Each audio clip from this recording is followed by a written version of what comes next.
어른들은 아마 기억나실 것도 같아요. 이게 1983년도 3월 3일에 시작해서 3년 약 한 8개월 정도까지 진행되었던 고교생 일기라고 하는 청소년 드라마였어요.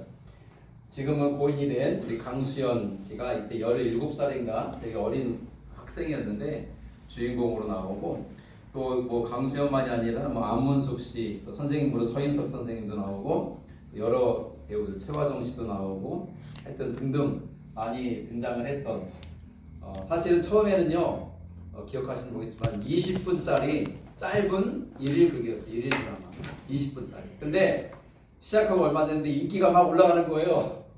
그래서 50분짜리 주간 드라마로 바뀌었어요. 바뀌면서 주제가도 생겼어요. 주제가가 뭔지 혹시 아세요? 이 가수가 불렀습니다. 누군지 아세요?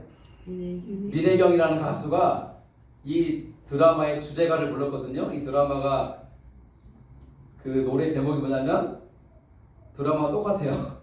고교생 일기라고 하는 노래를 불렀는데 가사가 너무너무 좋아서 제가 가져왔어요. 보세요. 이거는 제가 좀 이따 설명하고, 자, 고교생 일기라는 그 주제가의 가사인데요. 그리움이 많은 고교 시절에 무지개를 보듯 내일을 본다. 이리저리 열린 여러 갈래길, 우리들은 이제 어디로 갈까? 물을 담아두면 물단지, 꿀을 담아두면 꿀단지, 우리들은 꿈단지 꿈을 담아라. 너와 나는 고교생 진리의 물을 마시자. 너와 나는 고교생 푸른 풀잎처럼 자라자. 혹시 이 노래 기억나세요? 제가 주일 설교 시간이라 이 가요를 부를 수는 없고 이 노래가 참 좋아요. 보면은 가사가 너무너무 좋잖아요. 여러분, 단지가 있는데 그 단지가 무슨 단지인지는 그 안에 담기는 내용에 따라 바뀌어요.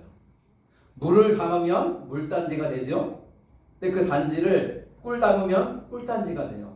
근데 우리의 꿈을 담으면 꿈단지가 된다는 비유적인 표현인데 너무 아름답지 않습니까? 우리 안에 무슨 꿈을 담고 살아가는가?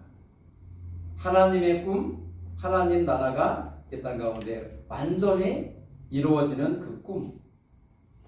우리가 마실 물이 있다면 진리의 물. 진리의 물은 영원한 하나님 말씀인 줄로 믿습니다. 아멘. 그럼 진리의 물, 생명의 말씀을 마시죠. 그럴 때 우리가 예수 그리스도의 푸르고 푸른 풀잎처럼 자라나는 역사가 있을 줄로 믿습니다. 그러한 이 가사의 노래인데 저만 아는 것 같기도 하고, 최입사님 혹시 기억하세요? 그렇죠. 네, 같은 세대 비슷한 세대니까 그렇습니다.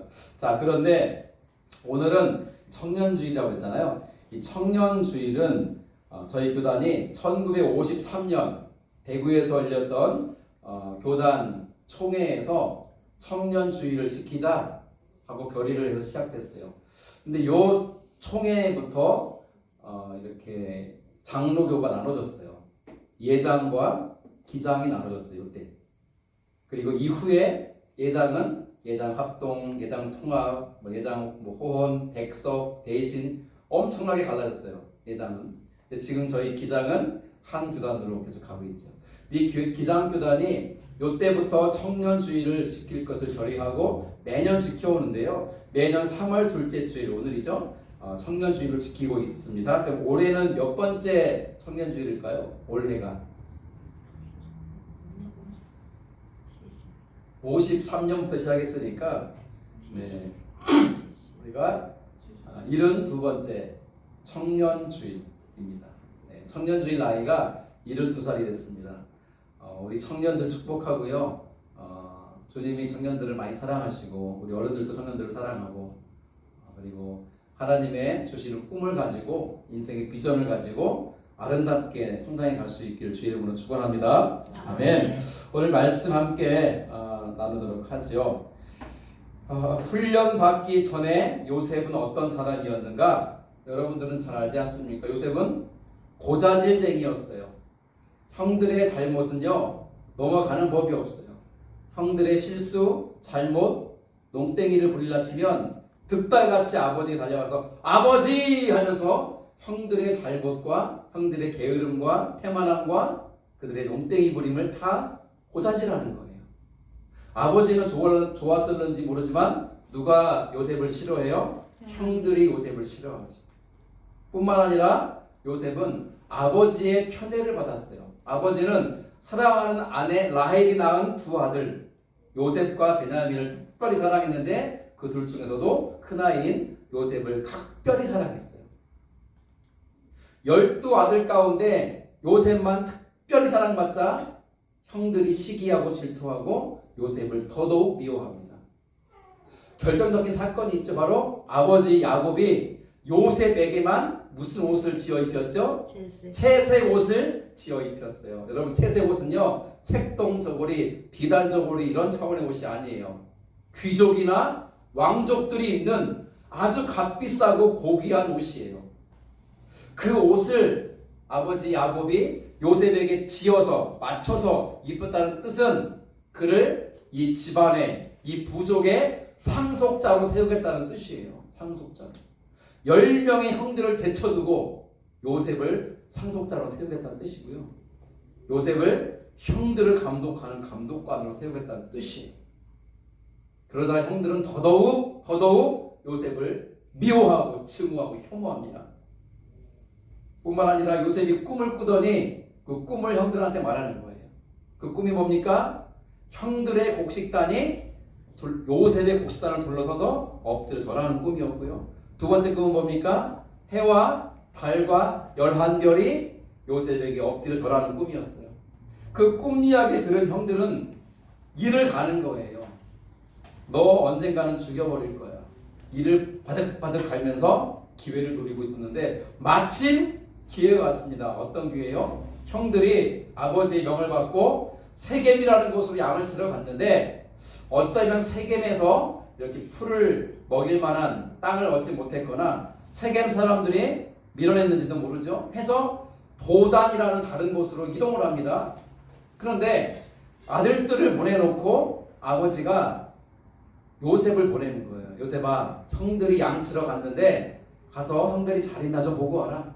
또 양들은 또 멀쩡한지 잘 돌봄받고 있는지를 보고 와라 하고 요셉을 보냅니다. 요셉은 아버지의 명을 받고 그 길로 세겜으로 갑니다. 3, 4일 되는 먼 길이에요. 먼 길에 마다하지 않고 갔습니다. 세겜에 도착해서 요셉은 이곳저곳 찾아보는데 형들이 안 보이죠. 그러자 수소문한 끝에 형들이 거기에 있지 않고 도단이라는 더 먼 곳으로 가 있다는 것을 알게 됩니다. 그때 요셉은 돌아가지 않고 사명을 완수하고자 도단으로 갔습니다.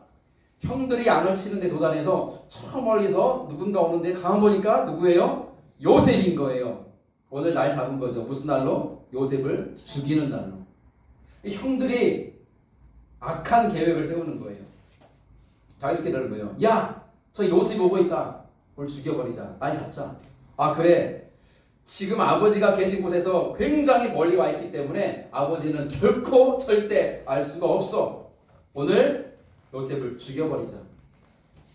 자, 그런데 이 악한 계획을 꾸미고 있을 때에 제일 큰 형, 장남 누굽니까? 루벤이 동생들한테 말하는 거예요. 얘들아, 아무리 그래도 그렇지 우리가 어떻게 요셉을 죽일 수 있냐?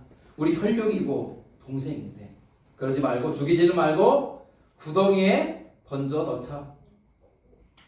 왜 이런 말을 했다고 그랬죠? 나중에 동생들이 땅을 치고 이렇게 딴 곳에 있을 때에 몰래 요셉을 꺼내서 아버지에게 돌려보낼 심산이었어요. 큰형다운 면모죠. 큰형다운 면모예요. 자, 그렇게 해서 드디어 요셉이 도착을 합니다. 그러자 형들이 꿈꾸는 놈이 왔다 라고 하면서 요셉을 붙잡고 무엇을 벗깁니까? 옷을 벗기는데 그 옷이 무슨 옷이에요? 채색 옷. 아니, 먼 길을 오려면 좀 편한 옷을 입고 와야지. 그 채색 옷을 입고 왔다는 요셉도 좀 훈수지 않습니까? 그리고 형들은 속된 말로 쎄 빠지게 일하고 있는데 일 잘하나 못하나 보러 왔다는 것도 불쾌한 일일 수 있는데 거기다 옷까지 딱 아버지가 지어준 채색 옷을 입고 왔으니 눈치가 없죠. 형들이요, 그 꼴 보기 싫었던 요셉의 채색 옷을 벗겨요. 그리고 겉옷이 벗겨진 요셉을 구덩이에 던져버립니다. 근데 마침 그 구덩이에 물이 없었어요. 왜냐하면 그 팔레스타인 지역은 사막 기후이기 때문에 1년에 건기와 우기가 분명해요. 우기는 말 그대로 비가 오는 기간이에요. 비가 오니까 물이 범람해서 강물이 막 넘쳐요. 근데 비가 오지 않는 건기가 되면 비가 한 방울도 안 와요. 그때는 정말 지내기가 힘들죠. 물이 없어서. 근데 마침 그때가 건기였어요. 그래서 그 구덩이에 물이 차 있지 않았어요. 만약에 우기나 뭐 이렇게 돼서 물이 차 있었다면 죽었겠죠. 그런데 마침 물이 없었기 때문에 구덩이에 던져진 후에 살아요. 근데 여러분 생각해 보세요. 형! 막 기뻐가지고 동생이 왔는데 그런 요셉을 막 붙잡아가지고 옷을 벗겨버리고 구덩이에 던져버렸으니 아픈 것도 아픈 거였지만 충격과 그 놀라움은 말할 수 없었을 거예요. 이게 무슨 일이지? 나른 하늘에 날벼락이란 말처럼 자기는 자기 딴에는 형들이 너무 반가워서 며칠 만에 보는 거니까 반갑잖아요. 그런데 형들은 그런 요셉을 구덩이에 던져버린 거예요. 자, 그렇게 이제 상황이 진행되어지는데 잠시 뒤에 그들이 음식을 먹습니다. 자, 이 말씀을 좀 지나가 보고요. 자, 이제 보면은 몇 절, 자, 여기까지 나눴죠. 자, 25절 말씀은 밑에 줄 보십시오. 그들이 앉아 음식을 먹고 있었어요. 눈을 들어보니 한 무리의 이스마엘 사람들이 길르앗에서 애굽으로 가고 있는 중인 거예요. 보니까 그 상인들을 보니까 낙타 등에다 향품과 유향과 모략을 싣고 애굽으로 팔러 가는 중이었어요. 장사꾼들이 지나가고 있는 걸 봤어요. 근데 여기에 제가 노란색으로 되어 있는 건 그들이 앉아 음식을 먹었다. 전 여기 참 형들의 잔인함을 봐요. 지금 요셉은 어떤 상태에 있습니까? 구덩이에 빠져 있어요. 나올 수도 없어요. 너무 깊어서. 형 살려줘. 장난 좀 그만 쳐. 나 무서워. 소리를 질러도 아무도 듣고 하지 않아요. 그러니까 요셉은 죽어가는 거죠 이제는. 그런데 형들은 뭐 한다고요? 앉아서 자기들끼리 음식을 먹고 있는 거예요. 잔인하죠. 동생은 지금 굶주려서 목말라서 죽어가고 살려달라고 꺼내달라고 외치는데 자기들끼리 음식 먹고 있는 거예요. 참 기가 막히죠. 얼마나 요셉을 미워했는지에 대한 반증이기도 하고 그런 인간의 잔인함을 보여줘요. 그런데 마침 이 이스마엘 사람들을 가리켜 미디안 상인이라고 그러는데 이 미디안 상인들이 낙타에다가 여러 가지 향품과 유향과 모략을 싣고 애굽으로 가는 그 일단의 무리를 보게 된 거예요. 그러자 넷째 형인 유다가 등장합니다. 이렇게 말하죠. 노란색입니다. 우리가 우리 동생을 죽이고 그의 피를 덮어둔들 무엇이 유익할까? 27절. 자, 그를 이스마엘 사람들에게 팔고 그에게 우리 손을 대지 말자. 그는 우리의 동생이요 우리의 혈육이니라. 여러분 이 말이 맞아요 틀려요? 맞잖아요. 아무리 미워도 동생이고 아무리 미워도 가족이고 식구고 혈육인데 죽이기까지 하는 것은 너무 악한 일이지 않습니까? 그래서 한다는 생각이 야 죽이지 말고 팔자. 저기 지금 장사꾼들이 전화하고 있으니까 이놈을 노예로 팔아버리자. 일석이조. 돈도 벌고 이놈도 사라지고. 형들의 목적은 뭐냐? 요셉이 사라지는 거예요. 요셉이 없어지는 거예요. 그래서 아버지의 사랑을 자기들이 받는 게 목적이에요. 그러니 요셉을 팔아버려서 어디 간지 모르고 지내면 되는 거잖아요. 그러면 손에 피도 안 묻히고 살린 일이죠. 자, 요셉의 이 제안을 듣고 다른 형제들이 좋다, 청종합니다. 자, 어떻게 벌어집니까? 그래서 이제 그 미디안 상인을 지나갈 때 구덩이에서 요셉을 꺼내서 팔아요. 얼마에? 은 20에. 여러분 예수님은 얼마에 팔리셨죠? 은 30에 팔리셨잖아요. 근데 이 당시 노예의 몸값이 은 30이었어요. 요셉은 왜 은 20이냐? 나이가 17살 어리잖아요. 어린애를 보내니까 어린애는 일을 시켜도 어른만큼 못하잖아요. 먹기도 먹고. 그러니까 좀 싼 거예요. 은 20 받고 판 거예요. 근데 그 시간에 큰형 루벤은 그 자리에 없었어요. 아마 양들 돌보고 있었던가 봐요. 돌아와서 이제 통곡을 합니다. 보십시오. 루벤이 돌아와 구덩이에 이르러 본즉 거기 요셉이 없는지라 자기 옷을 막 찢습니다. 그리고 30절 아우들에게 되돌아와서 이르되 아이가 없도다. 나는 어디로 갈까? 나는 이제 어떻게 사냐? 큰일 났다. 아버지한테 뭐라고 말하냐? 라고 탄식을 하는 겁니다. 자, 이제 어떻게 작전을 펼치냐? 그들이 요셉의 옷, 태색 옷이죠? 그 옷을 가져다가 순념소 하나를 죽여서 그 받은 핏물에 옷을 푹 담갔다가 꺼냅니다. 그러니까 피 범벅이 되게 만들어요. 채색 옷을. 그걸 가지고 가서 누구에게 보여드려요? 아버지에게 보여드리면서 한다는 말이, 우리가 이것을 발견하였으니 아버지 아들의 옷인가 보소서. 참 기가 막힌 일이죠. 야곱이 어떻게 했을까요? 아버지가 그것을 알아보고 이르되 내 아들의 옷이라. 악한 짐승이 그를 잡아먹었도다. 요셉이 분명히 찢겼도다 하고 자기 옷을 찢고 굵은 배로 허리를 묶고 오래도록 그의 아들을 위하여 애통하니. 12아들이 있지만 제일 사랑하는 아들 요셉이 죽었다고 생각하고 야곱은 대성통곡을 하면서 식음을 전폐하고 괴로워합니다. 그러자 다른 아들들이요 아버지를 위로해요. 아버지 힘내세요. 위로해드리고 싶어요. 그러나 어떻게 합니까? 그들의 위로를 받지 않아요. 노란색, 내가 슬퍼하며 스올로 내려가 아들에게로 가리라 하고 그의 아버지가 그를 위하여 울었더라. 스올이 어디입니까? 죽은 자의 세계. 그 심정을 말하는 거예요.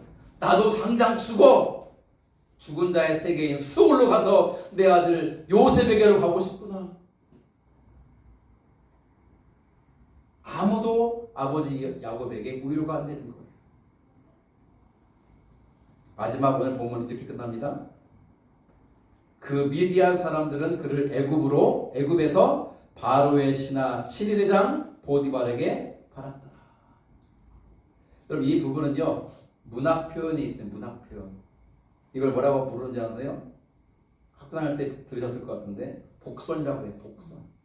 복선은 뭐냐면요 문학에서 소설책이나 이런 책에서 글을 쓸 때 앞으로 전개될 사건을 미리 짐작하게 해주는 어떤 힌트를 주는 문장이에요. 오늘 이 본문의 마지막 36절이 그 복선의 역할을 해요. 뭡니까? 요셉이 애굽으로 팔려갔고 그리고 요셉을 산 주인이 누구냐면 바로 왕의 친위대장, 그렇죠? 보디가드 중에서 대빵이잖아요. 대장 보디발이라는 장군에게 팔렸다는 거예요. 우리는 요셉의 이야기를 이미 잘 알아요. 근데 하나님이 요셉을 준비시키기 위해서 보디발에게 팔리게 하셨잖아요. 그 복선이 앞으로 펼쳐질 이야기를 살짝 보여주는 거예요. 자, 여기까지 오늘 본문의 이야기입니다. 우리는 이 본문의 이야기를 너무너무 잘 알고 있습니다. 근데 제가 오늘 이 본문 말씀 속에서 여러분과 나누고 싶은, 오늘은 이제 성찬식이기 때문에 길게도 못하는데 두 가지 포인트가 있어요. 오늘 본문을 끌고 가는 두 가지의 어떤 모티브를 할까요? 혹은 두 가지 어떤 대상. 그 첫 번째가 뭐냐면, 잘 보세요. 옷입니다. 자, 형들은 요셉을 미워했는데 무엇 때문에 더 미워했죠? 옷 때문에. 채색 옷 때문에. 야곱도 솔직히 말하면 지혜롭지 못했어요.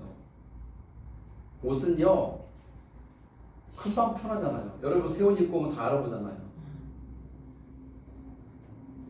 근데 그런 새 옷도 아니고 맞춰 입은 옷. 요즘은 잘 안 맞춰 입죠. 기성복을 입지만 저도 예전에 옷을 맞춰 입었어요. 와이셔츠도 맞춰 입고. 왜냐면 기성복을 입으면 목이 너무 크거나 작거나 팔이 짧거나 그래서 맞춰 입고 그랬어요. 그래서 여기 끝다리에다가 제 이름도 새기고 했거든요. 요즘은 뭐 맞춰서 입지 않고 그냥 기성복을 입는데 맞춰 입는 것이 아들, 그러니까 요셉만을 위해 특별히 아버지가 맞춰주는 옷인 거예요. 채색 옷은. 근데 그런 값비싸고 고귀한 사람들만이 입는 그런 옷을 요셉에게만 입혔기 때문에 형들이 더더욱 미워했잖아요. 옷은 그런 역할을 했어요.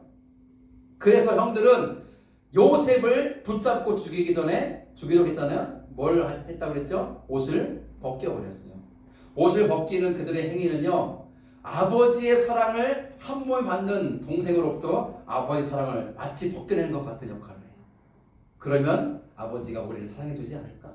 슬프죠. 그리고 아버지를 속일 때 썼던 것이 뭡니까? 옷이에요. 옷은 속임수의 상징입니다. 그런데 여러분 잘 보세요. 아버지가 지금 누굽니까? 아버지가 누구예요? 야곱이잖아요. 야곱이 젊을 때 자기 아버지를 속이잖아요. 그리고 형도 속이고 장자가 받는 축복 기도를 가로치잖아요. 그때 야곱이 뭐 입고 간 줄 아세요? 아버지한테? 형 에서의 옷을 입고 들어갔어요. 여러분 이 창세기 말씀은요, 옷에 주목을 하게 만들어요. 옷에. 물론 어머니가 그렇게 작전을 짜주긴 했지만 야곱이 동의를 한 거죠.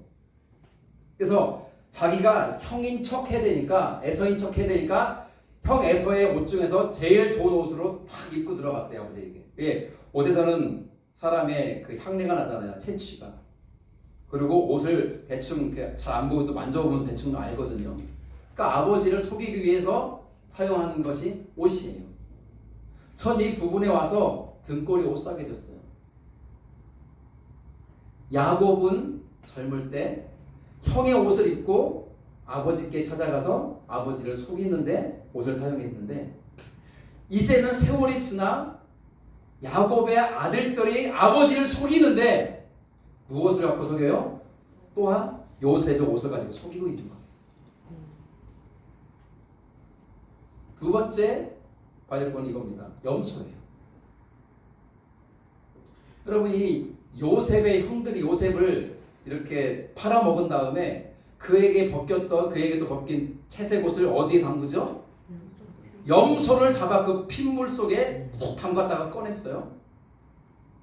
아버지 보십시오, 우리가 이걸 발견했으다가 말할 때 사용한 것은 염소예요. 염소. 근데 여러분 염소가 익숙치 않았습니까? 야곱이 아버지를 속일 때 사용한 게 염소예요. 그가 아버지에게 가지고 간 요리도 염소 요리예요. 그런데 걱정한 게 아버지가 누구냐 할 때 에서입니다 라고 아무리 말을 해도 목소리가 달라요. 형은 아버지 하는데 요셉은 아버지 뭐 이런 식인 거예요. 너 누구냐? 에서입니다 라고 아버지가 아니 내 목소리가 에서 가지고 야곱인 것 같은데? 들키면 안 되잖아요. 저주받을 거니까. 그래서 한 게 뭡니까? 염소의 가죽으로 팔과 손과 목덜미를 다 감싸요. 털이 북실북실하게 해서 아버지가 앞이 안 보이니까 만지는 거예요. 이거 봐봐라. 털이 많네? 내 아들 에서가 맞구나. 여러분 아버지를 속이는 데 썼던 게 두 번째로 쓴 게 뭐냐면 염소예요. 염소. 그런데 야곱의 아들들도 자기 아버지 속일 때 쓴 게 뭐예요? 염소예요. 염소. 저는 이 말씀을 묵상하고 보면서 정말 등골이 오싹해졌어요. 수십 년 전에 야곱이 형을 속이고 아버지를 썼던 옷과 염소를 세월이 흘러 자기 아들들이 자기를 속이는 데 똑같이 쓰고 있다는 거예요. 이것이 우연의 일치일까? 아니요. 하나님 하신 일이죠. 왜요? 심은 대로 거두게 하시니까. 하나님이 싫어하는 것 중에 하나가 속이는 거예요. 속이는 거. 여러분 우리는 저나 여러분들이나 사람을 속이는데 선수죠. 심지어 우리는 하나님도 속일 수 있다고 생각하고 살아가요. 여러분 사람이 사람을 속일 수는 있어요. 그러나 하나님은 절대 속일 수 없어요. 성경 곳곳에 하나님 마음이 나타나 있거든요. 그 중에 하나가 속이지 말라는 거예요. 제발 속이지 말라. 레위기 25장 말씀인데요. 14절에 내 이웃에게 팔든지 내 이웃의 손에서 사거든 너희 각 사람은 그 형제를 속이지 말라. 장사할 때도 속이지 말라는 거예요. 우리 성도님들은 장사하는 게 없으니까 다행이네요. 제가 그동안 목회했던 교회들은 큰 교회들이기 때문에 대부분 장사하는 분들이 많았거든요. 그 장사하는 분들에게 제가 신방하면 권고합니다. 집사님, 권사님 속이지 마세요. 장사할 때. 안 속여요. 속이는 장사꾼이 얼마나 많아요. 저는 딸기 사고 안 속은 적이 없어요. 위에 줄은 멀쩡한데요. 먹고 나면 밑에 줄은 막 쬐끄맣고 막 상해 있고 막 이상해요. 속이지 말라. 사람을 속이지 말라. 17절 너희 각 사람은 자기 이웃을 속이지 말고 내 하나님을 경외하라. 나는 너희 하나님 여호와니라. 여러분 하나님을 경외함과 속임이 같이 연결되어 있어요. 무슨 말입니까? 사람을 속이는 행위 자체가 하나님 앞에 죄 짓는 거라는 거예요. 여러분, 말로만 목사님 저는 하나님을 경외합니다. 저는 그 사람 말을 안 믿어요. 말로 한 것은 누구나 할 수 있죠. 하나님 경외한다는 사람은요, 하나님을 두려워한다는 뜻이잖아요. 하나님을 두려워하는 자가 어떻게 사람을 속일 수가 있어요? 속일 수 없어요. 그런데 야곱의 아들들은 전부 다 작당하고 아버지를 속였어요.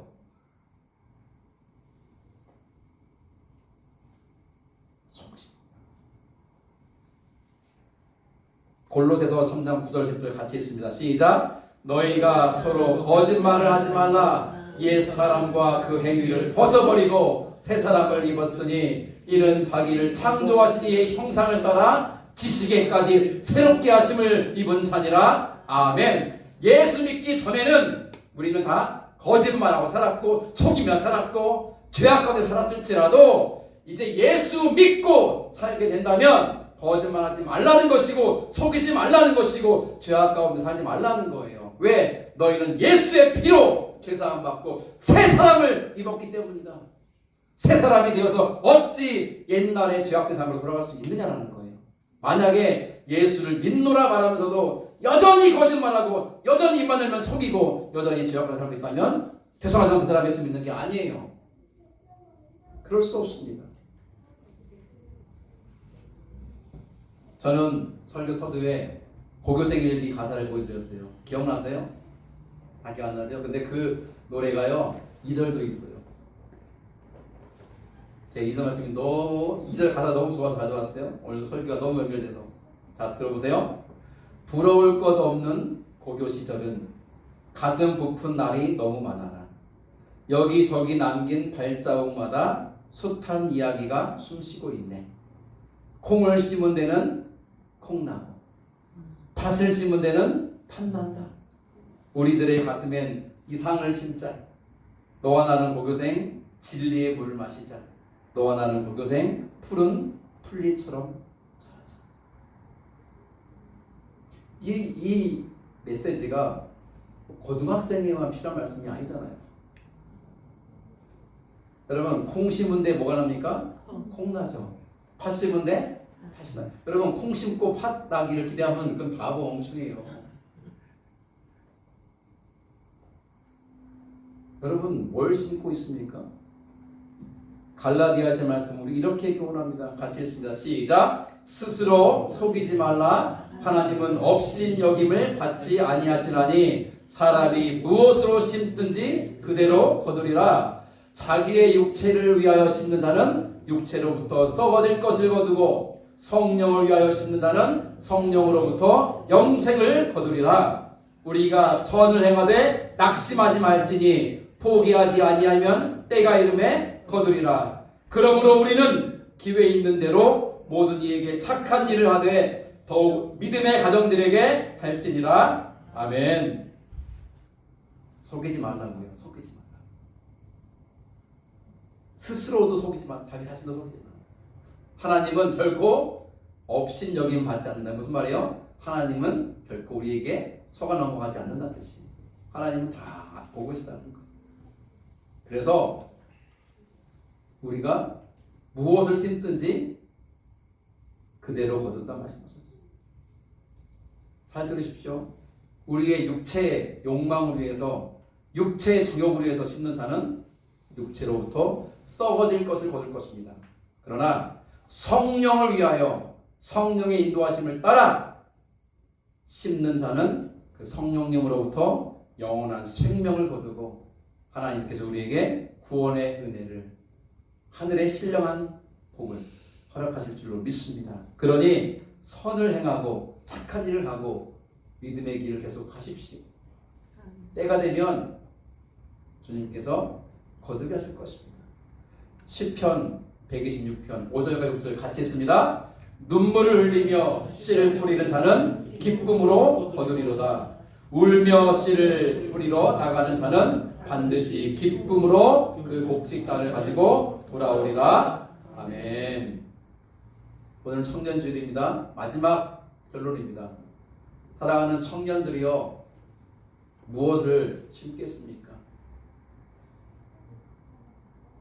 거짓을 심는 자는요 거짓의 열매를 거둬요. 속이는 자는 결국 속게 돼 있어요. 그러나 정직의 씨를 심고 뿌리는 자는 그 정직의 열매를 거두고, 진실하게 사는 자는 하나님이 그 자를 기뻐하시고 그 자에게 복을 주신다고 신명기를 비롯한 성경 곳곳에서 약속해주고 계세요. 사랑하는 성도 여러분, 무엇을 심어야 되겠습니까? 기억하십시오.